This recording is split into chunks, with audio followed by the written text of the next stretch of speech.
সকলকে নমস্কাৰ জনাই আজিৰ ভিডিঅ' আৰম্ভ কৰিছোঁ। আজিৰ ভিডিঅ'ৰ বিষয়বস্তু হ'ল অসমীয়া নৱবৰ্ষ 1432 ভাস্কৰাব্দ মিথুন ৰাশিৰ বাবে কেনে যাব 2025-26 চনটো। আপোনালোকে সম্পূৰ্ণ ভিডিঅ'টো চাব। আপোনালোকৰ টকা পইচা, প্ৰেম, বিবাহ সম্পৰ্কে, স্বাস্থ্য পাতি তাৰ বিষয়ে জানিব পাৰিব। মই মধুনাথ আৰু আপোনালোকে চাই আছে মোৰ ইউটিউব চেনেল MG ৰাশিফল। বেছি পলম নকৰি আহক তেন্তে আৰম্ভ কৰোঁ আপোনালোকৰ মিথুন ৰাশিৰ 1432 ভাস্কৰাব্দৰ ৰাশিফল। প্ৰথমতে আহিছোঁ আপোনাৰ স্বাস্থ্য দেহভাৱ।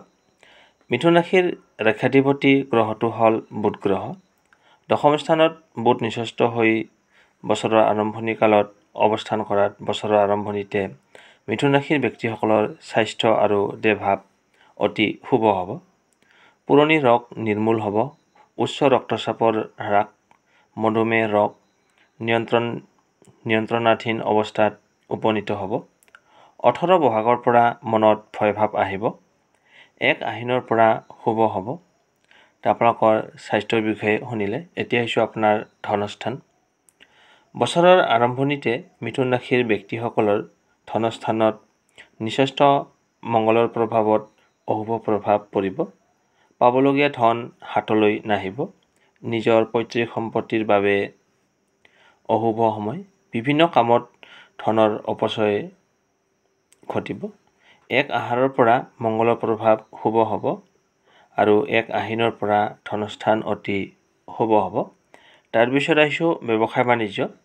মিথুন ৰাশিৰ ব্যক্তিসকলৰ ব্যৱসায় বাণিজ্যৰ কাৰক গ্ৰহটো হ'ল বৃহস্পতি।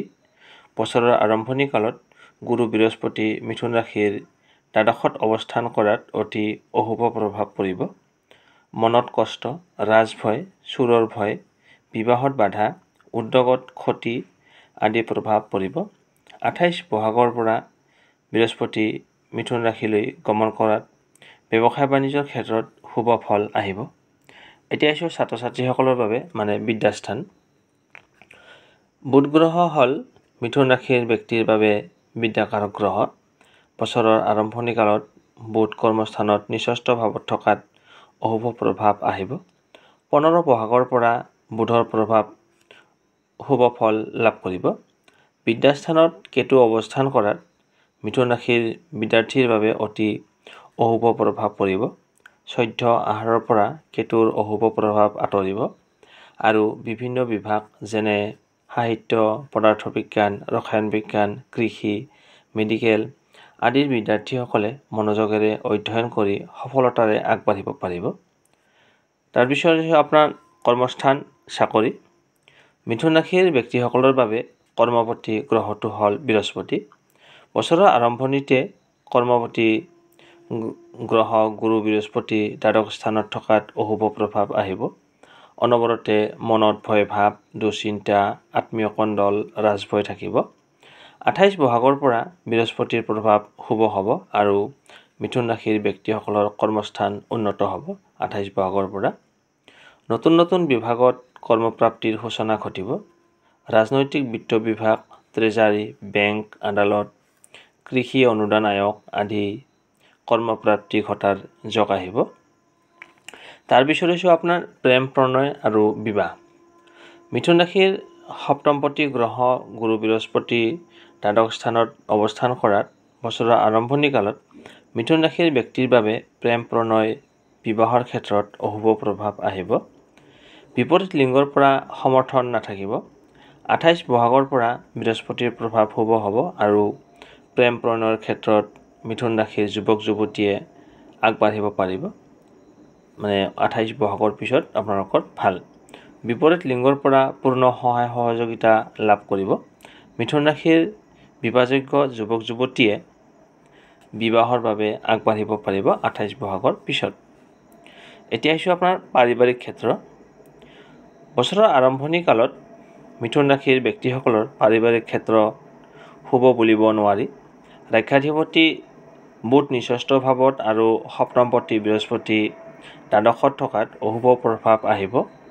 পতি পত্নীৰ মাজত মতানৈক্য মনৰ অমিল, দাম্পত্য কলহ, ভাই ভনীৰ মাজত কাজিয়া, পৰিয়ালকেন্দ্ৰিক অশান্তি আহিব। 28 বহাগৰ পৰা মিথুন ৰাশিৰ পাৰিবাৰিক ক্ষেত্ৰত শুভ ফল আহিব। এতিয়া এসো আপোনালোকৰ শুভ হ'ব মিথুন ৰাশিৰ বাবেনো কি ভাল কি বেয়া সেই বিষয়ে আলোচনা কৰিম। মিথুন ৰাশিৰ বাবে শুভ গ্ৰহ হ'ল বুধ আৰু বৃহস্পতি গ্ৰহ। শুভ ৰং হ'ল সেউজীয়া। শুভ ৰত্ন পান্না। শুভ দিশ হৈছে আপোনাৰ বাবে উত্তৰ আৰু পশ্চিম। শুভ সংখ্যা 5 আৰু 8। উপাস্য দেৱতা হৈছে ত্ৰিপুৰা সুন্দৰী। পালনীয় বাৰ হৈছে বুধবাৰ। মিথুন ৰাশিৰ জাতক জাতিকাসকলে বুধবাৰটো পালন কৰিলে ভাল। অশুভ সংখ্যা হৈছে 3 আৰু 9। অশুভ তিথি হৈছে দ্বিতীয়া, সপ্তমী আৰু দ্বাদশী। মিথুন ৰাশিৰ জাতক জাতিকাসকল আপোনালোকে অসমীয়া নৱবৰ্ষ 1432 ভাস্কৰাব্দৰ 2025-26 চনটোৰ কেনে যাব জানিলে। আপোনালোকে ভিডিঅ'টো চাই কেনে পালে জনাব। যদি ভাল পাইছে লাইক এটা কৰি আমাৰ মনোবল বঢ়াব আৰু আপুনি যদি চেনেলটোত এতিয়ালৈকে ছাবস্ক্ৰাইব কৰা নাই ছাবস্ক্ৰাইব কৰি অল নটিফিকেশ্যন প্ৰেছ কৰি থ'ব, কিয়নো এনেধৰণৰ নতুন ভিডিঅ' নটিফিকেশ্যনৰ জৰিয়তে আপুনি পাই থাকিব। আজিলৈ আপোনাৰ পৰা বিদায় লৈছোঁ। আকৌ লগ পাম অন্য এটা নতুন ভিডিঅ'ত। ধন্যবাদ।